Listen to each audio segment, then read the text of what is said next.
Bismillahirrahmanirrahim. Assalamu alaikum students. Students, I say welcome to all of you to a new video session. Students, हम आज के session में M English part 1 का एक important drama discuss करेंगे। इसमें मैं आपके लिए इस ड्रामा की समरी, इसका क्रिटिकल एनालिसिस और इससे जो जुड़े जो मोस्ट इम्पॉर्टेंट क्वेश्चंस हैं वो आपके साथ मैं थोड़े से शेयर करूँगा। स्टूडेंट्स, कबल इसके कि मैं डॉक्टर फास्टस नामी ड्रामा की इस समरी का ब्रीफ सी समरी का आगाज़ मैं करूँ, मैं चाहूँगा कि आप मोबाइल को रोटेशन के ऑप्शन पे लगा के इसे फुल जूम पे देखिए। इस वीडियो की कुछ लिमिटेशंस हैं और अगर आप इसको फुल जूम पे देखेंगे तो आपके लिए इसकी विजिबिलिटी बहुत अच्छी होगी। स्टूडेंट्स, हम सबसे पहले थोड़ा सा क्लासिकल ड्रामा का जो ये पेपर नंबर 2 है, मैं आपको बताता चलूँ कि ये ड्रामे का नाम डॉक्टर फास्टस है और इनफैक्ट ड्रामे का पूरा नाम the tragical history of Doctor Faustus है और हम इसको ब्रीफली डॉक्टर फास्टस भी ड्रामे को कहते हैं। ये एलिज़ाबेथन एज का ड्रामा है स्टूडेंट्स और ये क्रिस्टोफर मार्लो ने ये ड्रामा लिखा था और मेरे यूट्यूब चैनल पे आपको एलिज़ाबेथन एज के बारे में भी एक वीडियो मिलेगी कि ये एलिज़ाबेथन एज जो है ये कौन सा दौर है और इस दौर के जो ड्रामास लिखे जाते थे उनके इंपॉर्टेंट फीचर्स और उनकी इंपॉर्टेंट कैरेक्टरिस्टिक्स क्या हैं। तो हम मुख्तसरन मैं आपको बता दूं कि ये तकरीबन ड्रामा जो है ये विलियम शेक्सपियर के ज़माने का ही ड्रामा है जो कि एलिज़ाबेथन एज से बिलोंग करते थे। विलियम शेक्सपियर 1564 में पैदा हुए और क्रिस्टोफर मार्लो जो है उनसे 1 साल पहले पैदा हुए। तो यूँ 1563 में क्रिस्टोफर मार्लो पैदा हुए थे। तो आप इससे अंदाज़ा लगा सकते हैं कि ये जो ड्रामा है ये कोई ड्रामा को 400-450 साल पुराना ड्रामा है क्लासिकल एज का, यानी एलिज़ाबेथन एज का ये ड्रामा क्लासिकल हमारे ड्रामा के पेपर में से शामिल किया गया है। स्टूडेंट्स, इस ड्रामे का जो मेन करैक्टर है, जैसा कि as the title of the drama signifies, तो ड्रामे का जो मेन प्रोटैगनिस्ट है, ड्रामे का जो हीरो है, उसका नाम भी फास्टस ही है जो कि प्रोफेशनली एक डॉक्टर है। So doctor Faustus is the title of the play.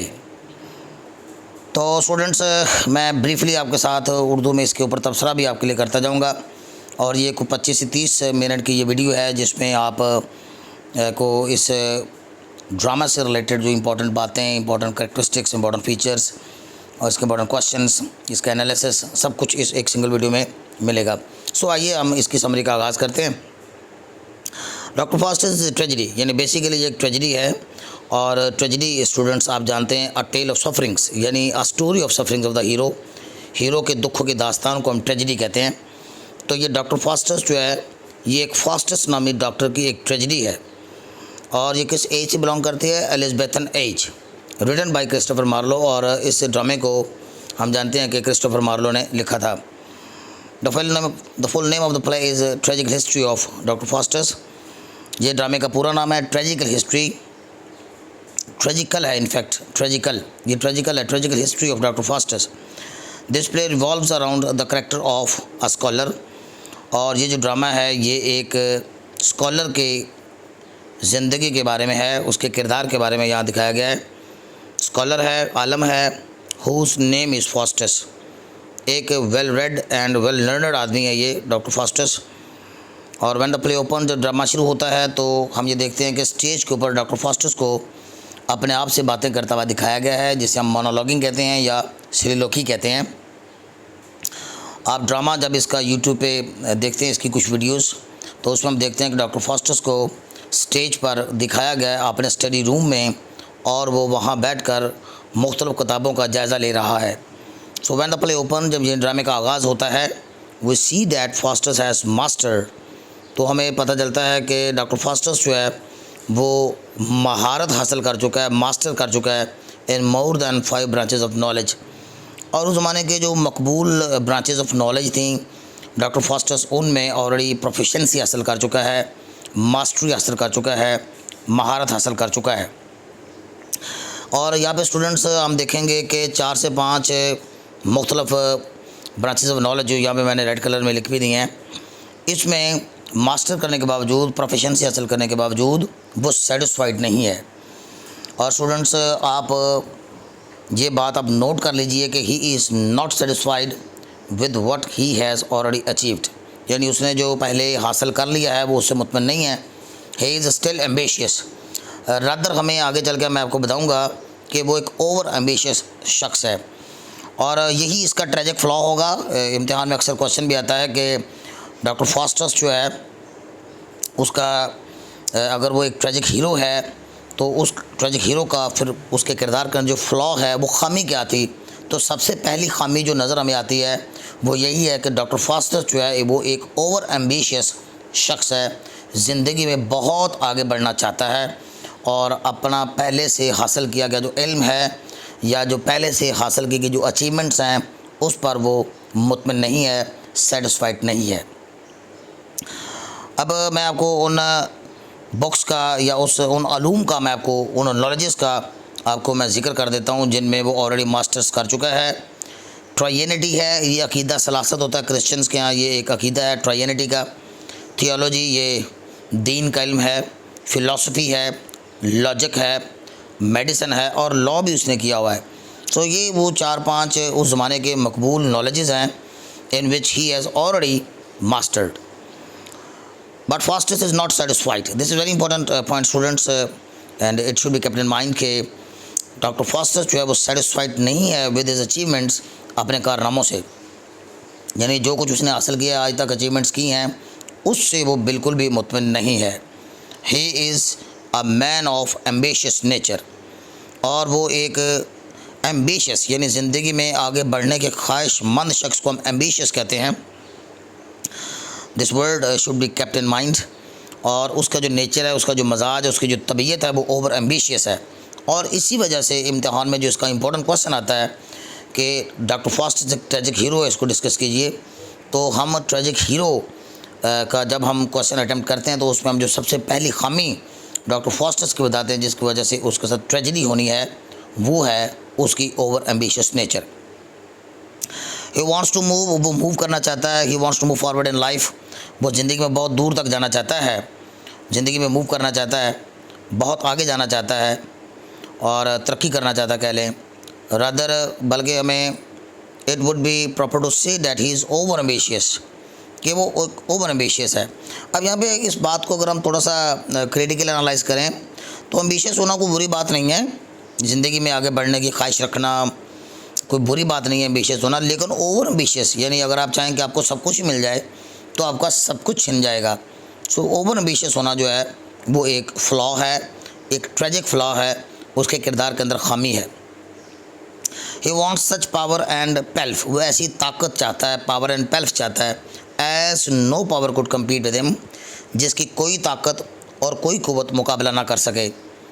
He rejects his already qualified books, और जब ड्रामा शुरू होता है तो हम देखते हैं कि बड़े ड्रामेटिक बिगिनिंग उसकी होती है और बड़े ड्रामाई अंदाज में हम देखते हैं कि डॉक्टर फास्टर्स जो है वो अपने स्टडी रूम में है और किताबों का ढेर उसके सामने लगा हुआ है, और वो किताबें जिनमें वो ऑलरेडी क्वालिफाइड हो चुका है, जिनको वो क्वालिफाई कर चुका है, पढ़ चुका है और उसका इल्म हासिल कर चुका है, उनमें प्रोफिशेंसी हासिल कर चुका है, उन किताबों को वो फेंकता जाता है। बारी बारी वो इनोमिनेट करता है उन किताबों के जो गुड पॉइंट्स हैं, उन किताबों के जो बेनिफिट्स हैं, और बाद में फिर उनकी लिमिटेशन का जिक्र करके ये किताब तो मेरे लिए एक लिमिटेड स्कोप रखती है फ्यूचर में आगे बढ़ने के लिए। दैट्स वाई वो फिर बारी बारी उन किताबों को फेंकता चला जाता है। And decides to select necromancy, और फिर वो एक इल्म की तरफ राग़िब होता है जो कि उसके लिए आगे तबाही का बायस साबित होगा। वो नेक्रोमेंसी है।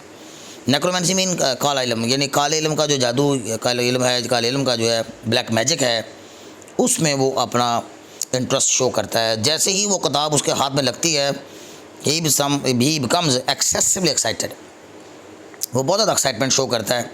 और ड्रामा जब आप पढ़ते हैं तो हम देखते हैं कि बहुत ही ज़्यादा वो एक्साइटमेंट का इज़हार करता है नेक्रोमेंसी के हवाले से, और इसके अंदर उसे बहुत ज़्यादा प्रोस्पेक्टस नज़र आते हैं, इम्कानात नज़र आते हैं, पॉसिबिलिटीज़ नज़र आती हैं ज़िंदगी में आगे बढ़ने के हवाले से।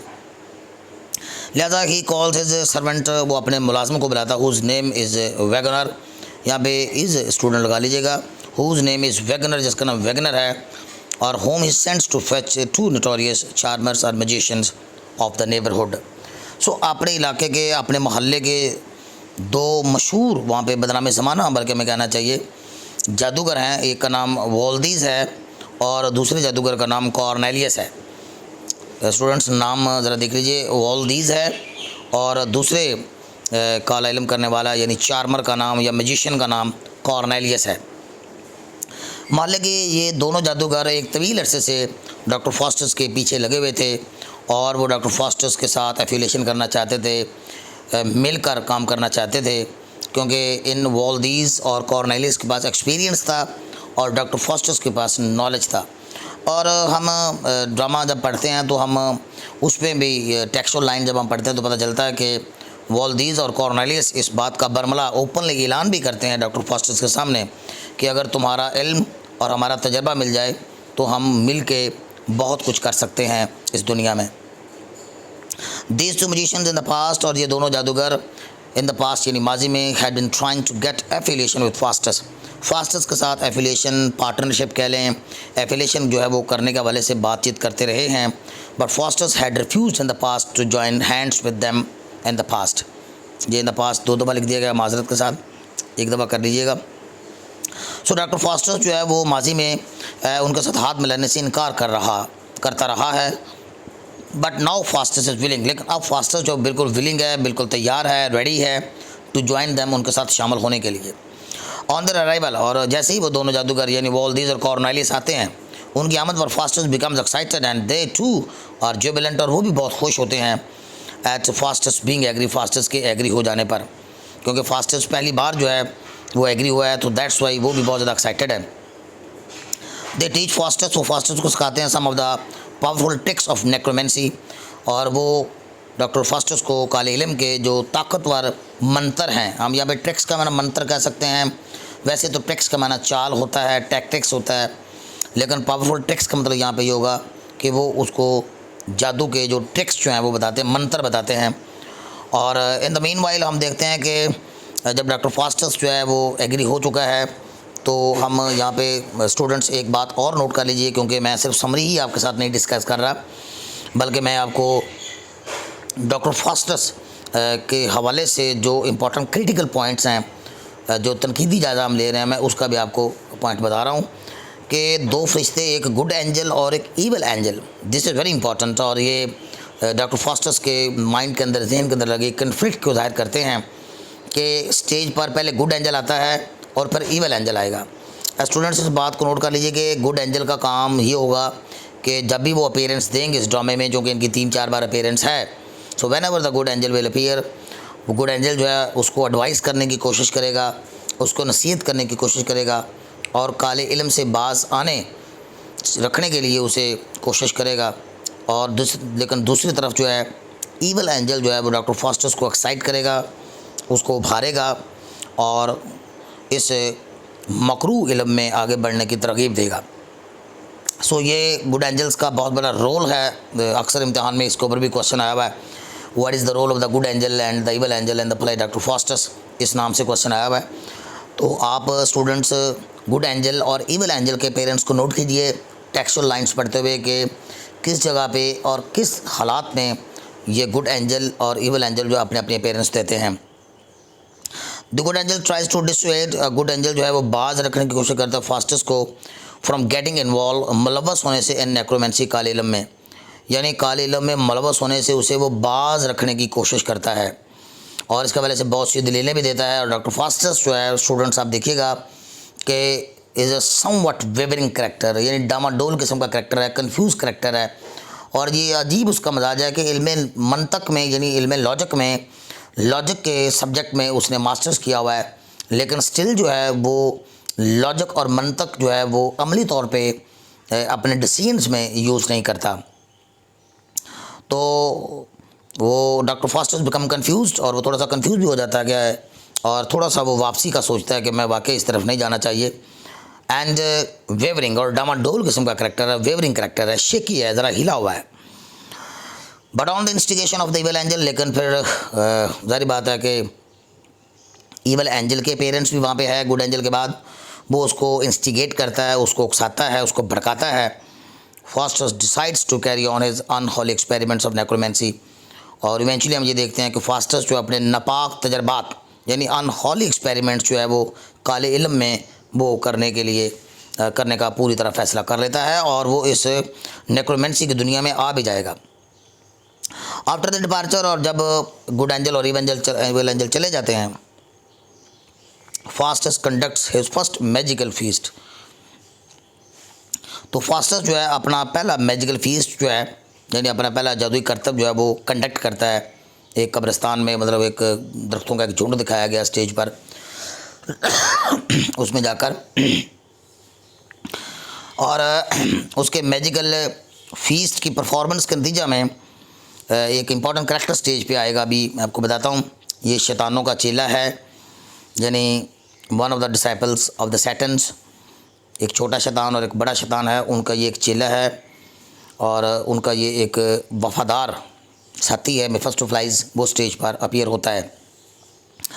One of the disciples of devils, शैतानों का एक डिसाइपल यानी चेला, उनका शागिर्द, उनका करिंदा, whose name is Mephistopheles. Students आमतौर पे इसके स्पेलिंग स्टूडेंट्स गलत कर देते हैं, तो मैं आपको बता दूं मेफिस्टोफेलिस। मेफिस्टोफेलिस जो है वो स्टेज पर अपीयर होता है इन अगली शेप एंड अपीयरेंस, यानी एक बदसूरत सी शक्ल लेकर स्टेज पे आता है। Doctor Faustus commands him, doctor Faustus को हुक्म देता है टू गो बैक, वापस चला जाए, and come after changing his appearance. और डॉक्टर फास्टस को उसकी जो अपीयरेंस है वो पसंद नहीं आई, क्योंकि वो बड़ी बदसूरत सी शक्ल के साथ स्टेज पे अपीयर हुआ था। तो डॉक्टर फास्टस जब उसको कहता है कि अच्छी अपीयरेंस में उसके सामने आए, एक फ्रांसिस्कन फ्रायर की शक्ल में आए, तो मेफिस्टोफेलिस जो वहाँ से फ़ौरन चला जाता है। मेफिस्टोफेलिस इमीडिएटली ओबेज फास्टस ऑर्डर्स। और यहाँ पे हम देखते हैं कि डॉक्टर फास्टस को चूँकि कामयाबी नसीब हुई है और उसने अपने पहले मंत्र के नतीजा में ही, अपने पहले मैजिकल फीस्ट के नतीजा में ही शैतानों के चेले को हाज़िर कर लिया और वो उसकी पूरी तरह ओबीडियंस भी कर रहा है। तो फास्टस इस बात में बहुत ज़्यादा जुबिलेंट है, बहुत ज़्यादा हैप्पी है। Faustus expresses his player on his success in the field of necromancy. चूँकि मेफिस्टोफेलिस को बुलाया और फिर उसको उसने वापस भेजा, तो ये सारा उसके लिए एक एक्साइटमेंट का सोर्स है। ऑन हिज रिटर्न, वापसी पर Mephistopheles demands the signature of Faustus. और दिस वेरी इंपॉर्टेंट कि ये मेफिस्टोफेलिस वो बहुत ज़्यादा कनिंग है, बहुत ज़्यादा शातिर है, बहुत ज़्यादा मक्कार है, और जैसा कि हम शैतानों से तवक्को भी यही करते हैं, शयातीन से बरगलाने के लिए वो तमाम तर टैक्टिक्स इस्तेमाल भी करेगा। आगे चल के हम देखेंगे। मेफिस्टोफेलिस का करैक्टर भी मैं यहाँ पे क्रिटिकली एनालाइज़ कर रहा हूँ आपके लिए।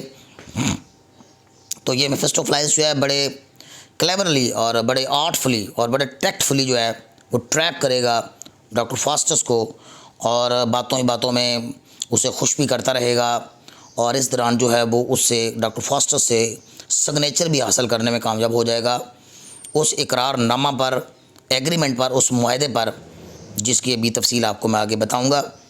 तो demand the signature of Faustus with the blood, और वो कहता है कि खून से आपने सिग्नेचर करने हैं ऑन द एग्रीमेंट। और ये एग्रीमेंट किन के दरमियान होने जा रहा है, हम देखते हैं between Faustus and the devils, यानी शैतानों और फास्टस के दरमियान एक एग्रीमेंट होने जा रहा है। फास्टस सो ब्लाइंडेड, और फास्टस इतना अंधा हुआ पड़ा है, इतना ब्लाइंडेड हुआ पड़ा है बाय ओवर एम्बिशियसनेस, अपनी ओवर एम्बिशियसनेस की वजह से ज़िंदगी में आगे बढ़ने की ख्वाहिशात उसके ऊपर बहुत ज़्यादा हावी हैं, और इन चीज़ों ने, इन ख्वाहिशात ने उसे अंधा कर दिया है, that he is ready to go to any extent to become a party. तो लिहाजा उनकी पार्टी बनने के लिए, उनका हिस्सेदार बनने के लिए, उनका पार्टनर बनने के लिए, उनका शरीकार बनने के लिए, शैतानों के साथ इलाक़ करने के लिए, एफिलेशन करने के लिए, ये पार्टी का लफ्ज़ जिसकी मैं एक्सप्लेन कर रहा हूँ, वो बिल्कुल किसी भी हद तक जाने के लिए तैयार है। इन द मीन वाइल, बिल्कुल इसी दौरान जो है अ गुड एंजल अपीयर्स, एक अच्छा फरिश्ता एक बार फिर आता है, अपने पेरेंट्स देता है, and tries his best to dissuade Faustus, और फास्टस को बाज रखने की कोशिश करता है फ्रॉम डूइंग सो, ऐसा करने से। But soon the evil angel appears and instigate Faustus to learn necromancy and to join hands with the devils. लेकिन इविल एंजल आकर भड़काने का अपना एक किरदार अदा करेगा। फास्टस बिकम हेजिटेंट, फास्टस हिचकिचाता तो है, जैसा कि मैंने आपको पहले भी बताया कि फास्टस के किरदार की दूसरी बड़ी खामी यह है कि वो हेजिटेशन बहुत फील करता है। कई जगह पे हमें हेजिटेंट नज़र आता है, वेवरिंग नज़र आता है, डामाडोल नज़र आता है, शेकी नज़र आता है, कन्फ्यूज नज़र आता है for some time, but eventually he signs the agreement in favour of the devils. और लेकिन आखिरकार वो शयातीन के हक़ में एग्रीमेंट के ऊपर साइन कर देता है।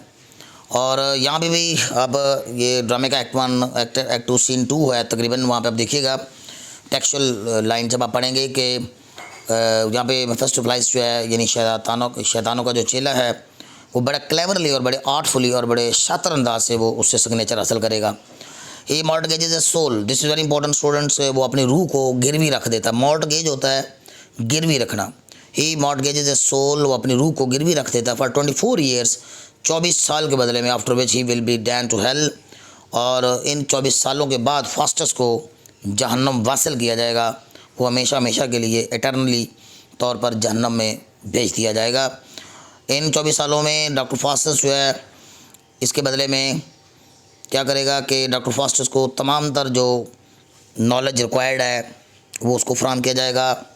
डॉक्टर फास्टस की इस 24 सालों में कोई भी ख्वाहिश जो है वो पूरी की जाएगी, और वो जो चाहेगा वो शयातीन से हासिल कर सकेगा। और मेफिस्टोफेलिस जो है वो as a servant, as a खादम उसके साथ हमेशा उसके साथ रहा करेगा।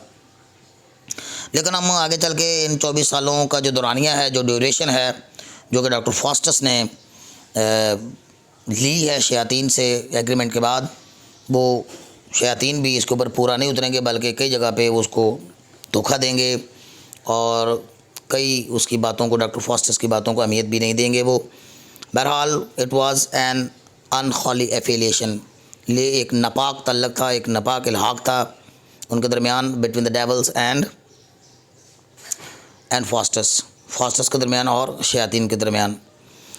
वो सी दैट हम देखते हैं before getting affiliated with the dwells. और आप स्टूडेंट्स जब आप टेक्स्ट बुक इसकी पढ़ते हैं तो उसका आप एक्ट 1 सीन 1 देखें, एक्ट 1 सीन 2 देखें, तो उसके अंदर आप देखते हैं कि डॉक्टर फास्टस जो है शैतानों से इल्हाक करने से पहले या शैतानों के साथ इल्हाक करते हुए बहुत ज़्यादा एक्साइटेड है, और उसने बहुत से प्लान का ऐलान किया कि पावर हासिल करने के बाद, ताकत हासिल करने के बाद वो ये कर देगा, वो कर देगा, पब्लिक के लिए खिदमत सर अंजाम देगा, दरिया राइन का रुख फेर देगा, और सिल्क की जो यूनिफॉर्म्स हैं वो अपने वो स्टूडेंट्स के लिए, जो स्कूलों में बच्चे जाते हैं उनके लिए अरेंज करेगा। बहुत से प्लान्स और भी थे कि वो समंदर की तहों को खंगालेगा इन रूहों की मदद से, और वहाँ से हीरे जवाहरात निकालेगा। बहुत ज़्यादा बातें हम देखते हैं स्टूडेंट्स कि डॉक्टर फास्टस जो है वो सोचता है, लेकिन हम देखते हैं कि 24 साल का दौरानिया जब उसे मिल जाएगा तो वो उसमें कुछ सिग्निफिकेंट काम नहीं कर सकेगा। फास्टस ने अनाउंस कर रखा था मैनी वेलफेयर प्रोजेक्ट्स, बहुत से वेलफेयर प्रोजेक्ट्स को फॉर द पब्लिक के साथ, पब्लिक के लिए। But after attaining the powers, लेकिन पावर हासिल करने के बाद फास्टस डस नथिंग सिग्निफिकेंट। फास्टस कोई भी अहम काम जो है वो कारनामा सर अंजाम नहीं देता, बल्कि हम देखते हैं कि he keeps wasting the given time. और वो 24 साल का दौरानिया जो उसे दिया गया है, जो गिवन टाइम है 24 साल का, वो वेस्टिंग करता रहेगा इन यूजलेस एंड चीप एक्शंस, और बड़े फजूल किस्म के और चीप किस्म की हरकतों में। ही वेस्ट्स हिज वैल्यूएबल टाइम, वो अपना कीमती वक्त ज़ाया कर देता है in very non serious manner, बहुत ही गैर संजीदा अंदाज से। वो सीएम बिज़ी, हम उसे देखते हैं कि वो मसरूफ़ है, हम उसे बिज़ी देखते हैं इन डिफरेंट प्रैंक्स, मुख्तलिफ प्रैंक्स करने में विद द क्लाउन्स, मस्करों के साथ। He keeps busy in showing it's magical feast, और वो अपने शाही दरबारों में जाकर और मुख्तलिफ पब्लिक बेसिस पर जो है वो अपने मैजिकल फीस्ट दिखाता रहेगा in the courts of the emperors, शहनशाहों के दरबारों में भी। तो ये 24 साल का वक्त जो है वो देखें किस तरह से सिर्फ प्रैंक्स करते वक्त, मजाक जोक करते वक्त गुजारे जा रहा है। समटाइम्स कभी कभी ही थिंक्स अबाउट रिपेंटेंस, वो पछतावे का भी सोचता है, but every time the devils divert his attention. लेकिन हम ये देखते हैं कि शैतान का काम चूँकि भड़काना, फिसलाना और गुमराही की तरफ ले जाना होता है, सो दैट्स वाई वो भी मुख्तलिफ ट्रिक्स इस्तेमाल करते हुए डॉक्टर फास्टस की तवज्जो को हमेशा डाइवर्ट कर देते हैं। They arrange something entertaining for Faustus, और फास्टस के लिए कोई एंटरटेनिंग चीज़ों का इंतजाम कर देते हैं जब भी वो पछतावे की तरफ सोचता है। And forgets his eventual and, और फास्टस अपने इवेंचुअल एंड को भूल जाता है। बिल्कुल ऐसे ही जैसे शैतान इंसान को गुमराह किए रखता है और इंसान अपना इवेंचुअल एंड जो है वो भूल जाता है। In short almost 20 decided years, वो जो हमारे 24 जो डिसाइडेड ईयर्स थे are soon about to finish, और वो तकरीबन मुद्दत ख़त्म होने वाली होती है। ड्रामे के अंजाम पे हम आखिर पे हम देखते हैं ही रिटर्न्स होम, फिर वो घर वापस आ जाता है डॉक्टर फास्टस 24 साल ज़ाया करने के बाद, and confines himself to his house, और अपने घर में अपने आप को महदूद कर लेता है, बंद कर लेता है, और घर से बाहर भी नहीं निकलता। Now the feelings of repentance, अब पछतावे के जो फीलिंग्स हैं ओकेजनली ओवर पावर हिम, उसे गाहे बगाए उसके ऊपर गलबा पा लेते हैं। Towards the end of the play, और प्ले के अंजाम की तरफ जब ड्रामा जाता है तो हम देखते हैं God gives him the final chance, अल्लाह उसे एक और मौका देता है फॉर रिपेंटेंस, पछतावे का, थ्रू एन ओल्ड मैन, एक ओल्ड मैन के ज़रिए। स्टूडेंट्स, हम ये ड्रामे का वो पोर्शन जहाँ पे ये ओल्ड मैन अपीयरेंस देता है बहुत ज़्यादा सिग्निफिकेंट है रेफरेंस टू द कॉन्टेक्स्ट के हवाले से। आप इस पोर्शन की जो टेक्सचुअल लाइन्स हैं उसको अच्छी तरह देखिएगा, और इस ओल्ड मैन का जो रोल है डॉक्टर फास्टस को एडवाइस करने से मतलब और डॉक्टर फास्टस को तौबा इस्तग़फ़ार करने से मतलब, वो रोल बहुत ज़्यादा इंपॉर्टेंट है। The old man advises him strongly, और ओल्ड मैन उसे स्ट्रांगली एडवाइस करता है टू शो रिपेंटेंस, कि वो पछतावा ज़ाहिर करे। बट मेफिस्टोफेलिस थ्रेटन्स हिम, लेकिन हम ये देखते हैं कि मेफिस्टोफेलिस जो है हमेशा डॉक्टर फास्टस को थ्रेट करता है, उसे वो दूर से चाकू छुरियाँ और फांसी के लिए जो फंदा होता है वो दिखाता है, जैसे फास्टस जो है वो डर जाता है। फास्टस स्टॉप रिपेंटिंग, और फास्टस जो है वो रिपेंटेंस को स्टॉप कर देता है, पछतावा बंद कर देता है।